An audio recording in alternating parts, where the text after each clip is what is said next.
Assalamualaikum warahmatullahi wabarakatuh. Perkenalkan, nama saya Ririn Andriani dengan NIM 20230110800107 dari kelas 4C. Baik, di sini saya akan menjelaskan peta konsep yang berjudul Hakikat Kurikulum dalam Pendidikan. Baik, di sini saya akan menjelaskan terlebih dahulu pengertian kurikulum.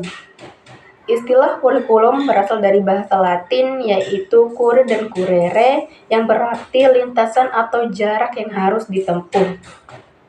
Dalam konteks pendidikan, kurikulum mengacu pada seperangkat rencana dan peraturan mengenai tujuan, isi, dan bahan pelajaran serta yang digunakan sebagai pedoman penyelenggaraan kegiatan kebijakan untuk mencapai tujuan pendidikan. Baik, selanjutnya saya akan menjelaskan tujuan kurikulum. Tujuan kurikulum meningkatkan kompetensi para peserta didik untuk membimbing dan mengarahkan proses pendidikan agar peserta didik dapat mengembangkan potensi diri secara optimal.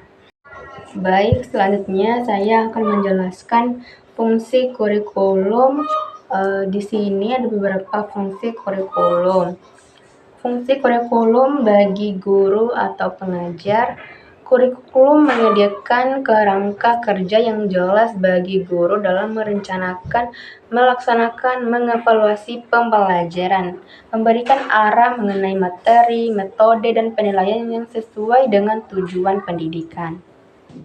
Baik, selanjutnya saya akan menjelaskan fungsi kurikulum. Yang pertama, untuk guru dan pengajar. Fungsi kurikulum untuk guru dan pengajar. Kurikulum menyediakan kerangka kerja yang jelas bagi guru dalam merencanakan, melaksanakan, dan mengevaluasi pembelajaran, memberikan arah mengenai materi, metode, dan penilaian yang sesuai dengan tujuan pendidikan. Terus yang kedua, pengelola pendidikan. Kurikulum menetapkan standar mutu pendidikan yang harus dicapai oleh satuan pendidikan, menjadi acuan dalam akreditasi dan evaluasi kinerja satuan pendidikan. Di mana yang kita ketahui dalam sekolah tidak hanya belajar saja, tetapi juga bagaimana mengarahkan siswa untuk memperoleh sejumlah kompetensi dari mulai kompetensi kepribadian, sosial, akademik, dan keterampilan. Terus yang ketiga, bagi peserta didik. Fungsi kurikulum bagi peserta didik memberikan arah yang jelas bagi peserta didik mengenai apa yang harus dipelajari dan bagaimana cara mencapainya. Membantu peserta didik untuk memahami tujuan pembelajaran dan relevansinya dengan kehidupan mereka. Terus yang keempat, bagi masyarakat. Kurikulum bagi masyarakat memungkinkan masyarakat untuk mengawasi dan mengevaluasi mutu pendidikan yang diselenggarakan oleh satuan pendidikan, meningkatkan akuntabilitas satuan pendidikan terhadap masyarakat. Selanjutnya, yang kelima, fungsi individual. Fungsi individual dalam kurikulum yang baik memperhatikan perbedaan individual peserta didik dan memfasilitasi pengembangan potensi unik mereka. Membantu peserta didik untuk mengenali dan mengembangkan minat serta bakat mereka. Lanjut, yang keenam adalah fungsi seleksi.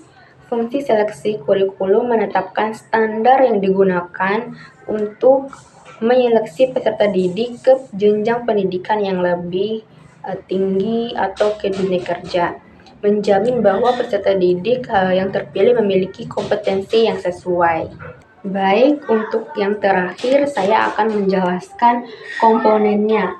Yang pertama adalah kurikulum sebagai aktivitas. Komponen ini menekankan pada pengalaman belajar yang dialami oleh peserta didik. Kurikulum tidak hanya dipandang sebagai dokumen tertulis, tetapi juga sebagai serangkaian aktivitas yang dirancang untuk mencapai tujuan pendidikan.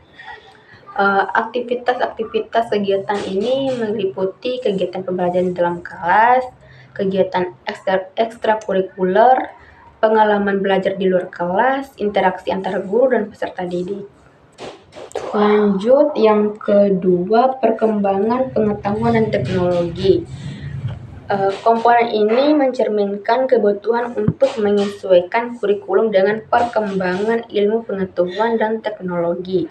Kurikulum harus relevan dengan perkembangan zaman, mempersiapkan peserta didik untuk menghadapi tantangan di masa depan, mengintegrasikan teknologi ke dalam proses pembelajaran. Untuk selanjutnya, yang ketiga, alat evaluasi. Komponen ini berkaitan dengan proses penilaian terhadap pencapaian tujuan pembelajaran. Alat evaluasi yang digunakan untuk mengevaluasi biasanya mengukur efektivitas kurikulum, menilai kemajuan peserta didik, memberikan umpan balik kepada guru dan peserta didik.